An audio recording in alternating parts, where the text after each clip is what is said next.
اساسگزار صلح و وحدت ملی پیشوای ملت پرزیدنت جمهوری تاجیکستان محترم امامعلی رحمان جوانان را آینده‌ساز ملت حسابیده بهر دستگیری این طبقه جامعه تمام شرایط را برای نسل من بعد فراهم آورده است. ورزش یکی از وسیله‌های اساسی سالمگردانی جامعه دانسته شده در حدود ناحیه رشخله به این سمت دقت ضروری روانه کرده می شود. تشکیل چندین تالارهای ورزشی ناحیه دلیل این گفته‌ها بوده. امروز با دستگیری شرکت تسل در مرکز ناحیه رشخله ورزشگاه از نو برقرار شده ایستاده. ساختمانچیان برای برقرارکنی جای نشست ورزشگاه سرگرم کار بوده. علاقه میدان ورزشگاه با علف پوشانیده شده است. مورد ذکر است که ورزشگاه در دوران صاحب استقلالی کشور با حکومت مملکت تشکیل شده مدت چند سال برای گذرانیدن چاره‌بینی‌های مختلف فرهنگی و ورزشی استفاده می‌گردد، اما عین حال این ورزشگاه به تعمیر نیاز دارد. بهر در سطح ارزنده استقبال نمودن جشن 30مین سالگرد استقلالیت دولتی جمهوری تاجیکستان، خوشبختانه با دستگیری مقامات اجرایی حاکمیت دولتی ناحیه رشخله شرکت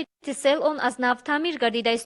در مرکز نوای رشخله از طرف شرکت تسل به مبلغ 400,000 سوم ورزشگاه مرکزی نوای تعمیر گردیده از نو و این از اون شهادت می‌دهد که یعنی که توجه اساسگزار صلح و وحدت ملی پیشوای معظم ملت محترم امامعلی رحمان نسبت جوانان، نسبت رشد ورزش، نسبت رشد فوتبال در ناحیه دقت مخصوص ظاهر میکنند و ما جوانان، ما ورزشکاران نسبت به غمخواری پیشوای ملت وعده میدیم که به خاطر سالم بودن جامعه، رشد ورزش در سطح بین المللی معرفی کردن ورزش تاجیک یعنی سعی کوشش نماییم. جوانان ناحیه رشخله از آن فخر می نمایند. سالهای آخر با دستگیری اساسگزار صلح و وحدت ملی پیشوای ملت پرزیدنت جمهوری تاجیکستان محترم امامعلی رحمان در ناحیه به ساحه ورزش دقت ضروری روانه گردیده امروز برای نسل نو شرایط ورزشی خوب فراهم آورده شده است. با تعمیر گردیدن این انشاءات سطح ورزشگران و فوتبال بازان در ناحیه باز هم زیاد شده.